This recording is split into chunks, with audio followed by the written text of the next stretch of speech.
Almost at Ometepe.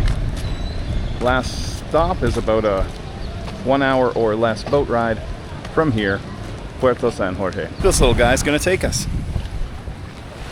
This ferry rocks. We're jam crammed in here and we're on the way.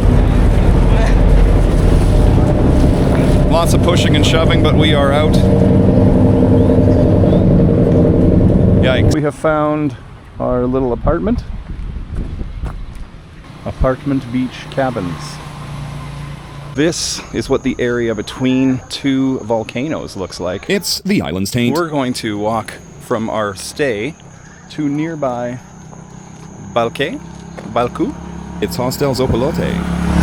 And see what they got. This fellow Canadian musician we met named Liam in a van had mentioned the open mic there, so we popped by. Well, this place has a little night hike to get into it, but they mentioned vegan and vegetarian food, so let's see what it's like. Yeah.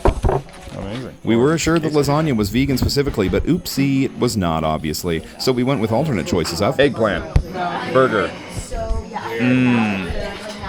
Liam. Well, Ometepe, or Ometepe, depending on how you say it, actually, is quite beautiful. That's a lake, a huge lake. We're headed down toward a place called Balcu, and we're gonna see some petroglyphs there. Well, we've been walking for about 45 minutes, and we're a little over halfway to the beginning of the hike. Ometepe has an area of 276 kilometers square. It is the largest volcanic island located within a lake on planet Earth. Population is estimated at 42,000. Value added, 2 free bananas with entry. So after you pay your $4.25 Canadian admission, you head up here. There are an enormous amount of pre-Hispanic statues, petroglyphs and pottery found on the island, and the area is believed to be an important ceremonial center for its ancient inhabitants. Coffee is a kind of magic you can drink. Dozens of petroglyphs carved into stones on the surrounding bedrock. There is evidence that the island was inhabited at least since 1500 before Christ. It's a very nice trail with a very filtered light and shade kind of vibe. Apparently this population would be part of a migration movement originated in South America with its final destination in Mexico. This double spiral pattern is said to most likely represent Ometepe itself. Looks about right. Some petroglyphs were also found on the island, were made around 300 AD, and many include spirals. Others are used to depict the head of anthropomorphic figures, some of which resemble Mesoamerican depictions of Nagual. Well, that was very nice. Let's head back now and have a little swim right by where we're staying. We went right back to the lovely beach where we were staying, Playa Santa Cruz. After resting for a little bit, we're back to try the beach. Directly across from where we're staying, for only 15 bucks Canadian a night. Can you believe it? What a deal. Booked way in advance though. We're here at this beautiful lake beach. I gotta get in there. It looks nice. Beautiful lake. Look at that. Let's just film that for a minute.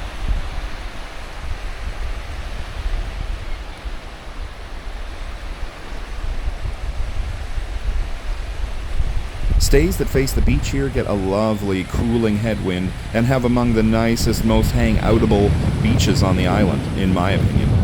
Swimming was fantastic, and the area is lively, but not overcrowded. A new day has begun.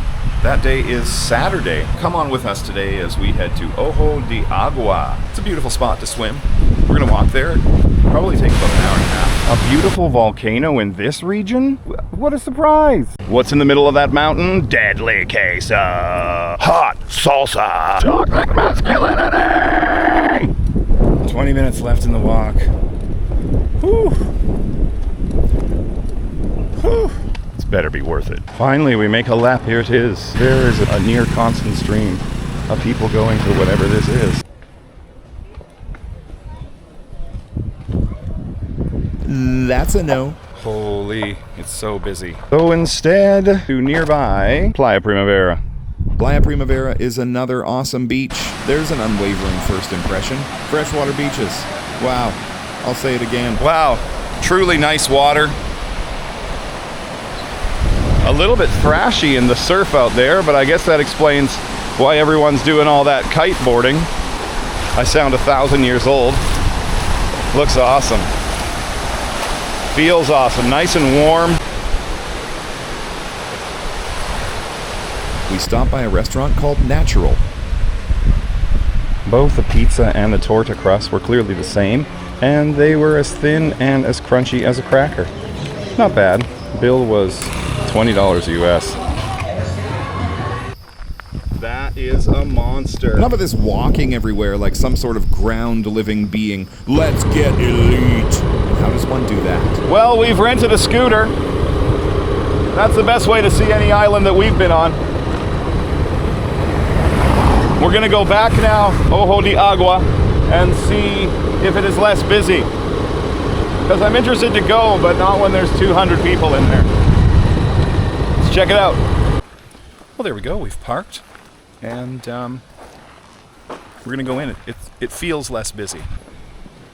Entry to get in here is $10 US a person. The green tickets are for you to get something to drink in the bar and the restaurant. It is always included with the entrance, okay? Yeah? So this ticket includes drinks? 185 in Cordobas. So your 370 Cordoba entrance fee actually includes a voucher for 185. Sorry, cigarettes ruin your sex life. It's true. It's true. I once caught a former lover of mine in bed with a cigarette, and things were never the same after that. Anyway, we've got these tickets to redeem for food and or drink, but let's take a look at the property.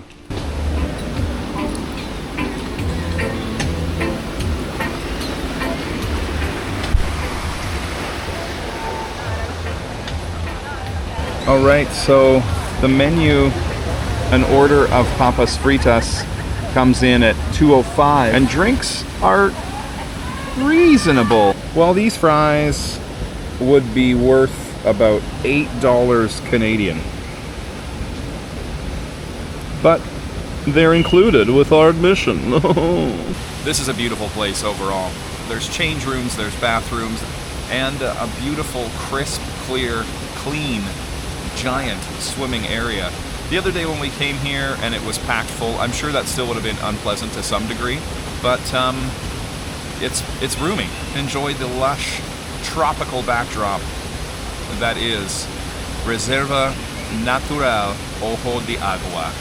Agua de Ojo has cute little freshwater fish. Another thing is that we got here early. We got in at around 9:30, and even at 11 o'clock on a Monday, there's still lots of room. The other day we were here at about 11 o'clock on a Saturday, and there was probably 200 Dragonfly interested in Natalia's beer. There's actually like a raised walkway across the whole pool, so you can swim long laps in this deep part if you want, or you can just wade or walk on a raised platform. So if you're not a strong swimmer, there's lots of options for you as well. Very refreshing.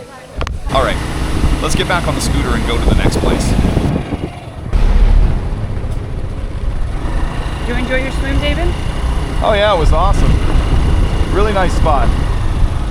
Now let's drive around the island a bit and see what it looks like. Hola. Hi. Hello. Oh, good English. We took a nice long drive heading clockwise around the big part of the island, all around Volcano Concepcion. We saw the colonial sites, and it was not too packed, so it felt like pretty safe. We passed through tiny villages and felt the gentle, colorful rural lake island life. But this island has a chaotic history. After the Spaniards conquered the Central American region in the 16th century, the pirates kidnapped women, stole the inhabitants' animals, possession, and harvest, and erected settlements on the shore, making it their refuge. This made the local population move to higher grounds on the volcanoes in search of respite. The island was finally settled by Spanish conquistadors at the end of the 16th century. The most important villages on the island are Altagracia, and on the northeastern side, Mayagolpa.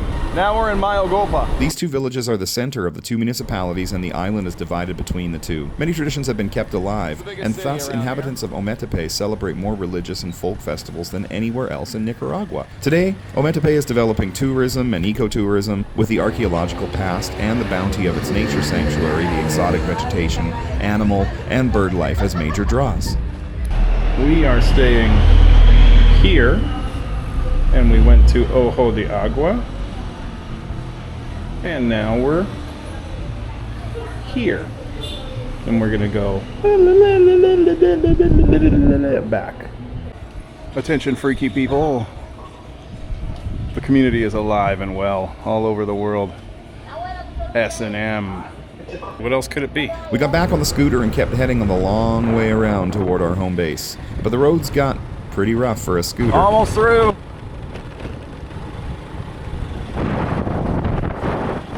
Hey, how's my driving?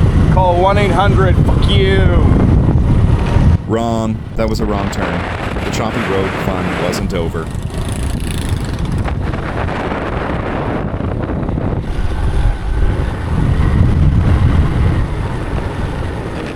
We passed buses.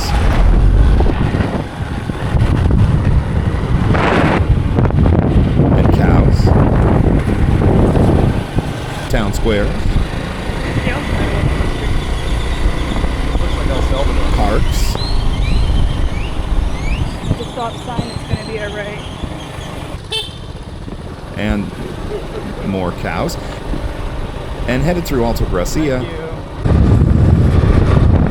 until we were once again home.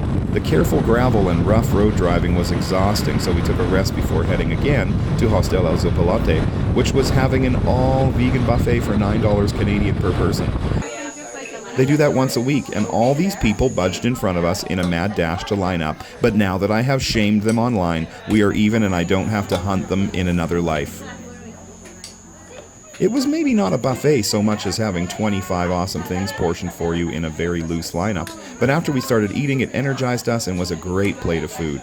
Props to Zopilote for growing a lot of their own food and having an extensive volunteer work program where you can farm, build, tend to things, even entertain.